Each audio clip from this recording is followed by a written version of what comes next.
Hi there, thanks for clicking the video. It's a quick guide on how to access the washer bottle for a Mini and hopefully unblock any problems.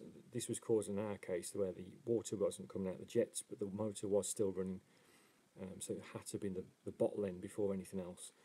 I've checked the connections beforehand and they seem to be okay, and there's no leaks anywhere, so I have to try and find the bottle, which is behind this wheel arch. It's very simple. It looks a little bit more involved, but it's not. So I'm just going to run through how to start. So there's a number of plastic lugs that hold this wheel arch in place. There's the first one, and I'm going to just point out as I go around the wheel arch where they are.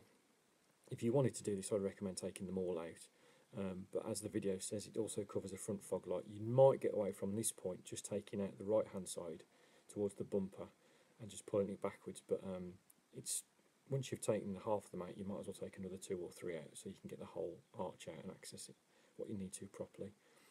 And the front one, there's the last one tucked in here, it's the centre one, it's not the one on the outside that holds the front trim, it's that one there I'm pointing to now. That's going to release the wheel arch. Now these can be a little bit of a pain because they don't just unscrew, they'll just keep turning. You need to lock them in place with a flat screwdriver and then they'll start to actually come out of the lug. They expand on the other side of that metal, they don't screw into any actual thread as such.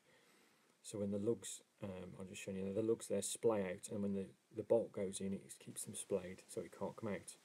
They don't actually screw into anything else.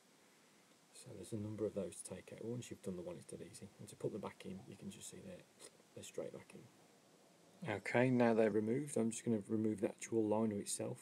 It's dead simple once you've freed it up. There's just like a 1 centimetre lip that catches into the arch itself, and you can just see there the dirt showing how much it covers. It's dead easy really. I mean, I literally pulled it out with one hand. Just remember to open the bonnet because it will remove a lot of the wheel arch that is caught behind. So once that's out of the way, you'll see you've got a little bit of access to the side of the engine there. And in my case, I noticed I've got a bit of a sump leak, but it's not too bad. You can just see the oil there. Not too worried about that. But then you can then see the access to the front fog lights and the adjustments as well. The screw at the top there. So you can play along with those, but I would recommend taking the whole wheel arch out. After taking a few out, it's not really a problem. And then there's the washer bottle itself, and there's 3 bolts holding it in. 2 you can see as I'm going to point out. There's the bottom one, that's a nut. That's a bolt there that goes into the metal. And the third one was a bit of a sneaky one. It's hidden behind the indicator panel, and you push that out from the right. No screws, it just pops out, and then there's a lip that pushes it behind the bulb itself on the left. And you're left with 2 bolts. It's the black one you're after, and that will drop the bottle out from the top. There's 2 wires before you do pull it out. There's one for the sensor. When you see the light come on your indicator stalk, that's the sensor that's going to tell you the low on water, and the second one is obviously the power to the pump. Make sure you unplug those before you start pulling it out. They're very easy to unclip, they just pull away. I think I'm going to show you now. There we go. I'll just take the one off the sensor, and there's one on the pump. And then those are the actual fluid lines that are off the pump itself. So this actually just unclips from the top there and then just pulls out. Be careful you don't pull it too much because you don't snap that that linkage. There's about a 2 centimetre prong, there we go, and it runs through a rubber grommet. And in my case, the rubber grommet had filled up with kind of rotten leaves and things like that. Dead easy to just flush it out. There's no gauzes or filters. It is what it is, and that's just been flushed out there. And it worked perfectly after that. And I'd recommend at this point to just give the washer jets a quick pump from the indicator stalk to make sure it is working okay. And when you do put it back and you've cleaned it out, just make sure those rubber hoses, so they don't snag or get pinched anywhere, they go back in those tracks. It's quite well laid out. And again, just note that that loop on that pipe is supposed to be like that.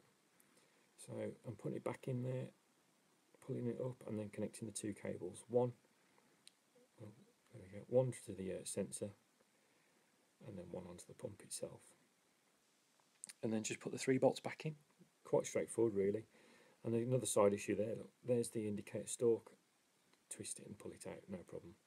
I put that bolt back in, it hooks in on the left there, and you'll just see there's a rubber grommet on the right that just pushes into and clips in place. And there we go. And there we go. And just reverse what you did with the arch itself. Hopefully it helps, and thank you for watching.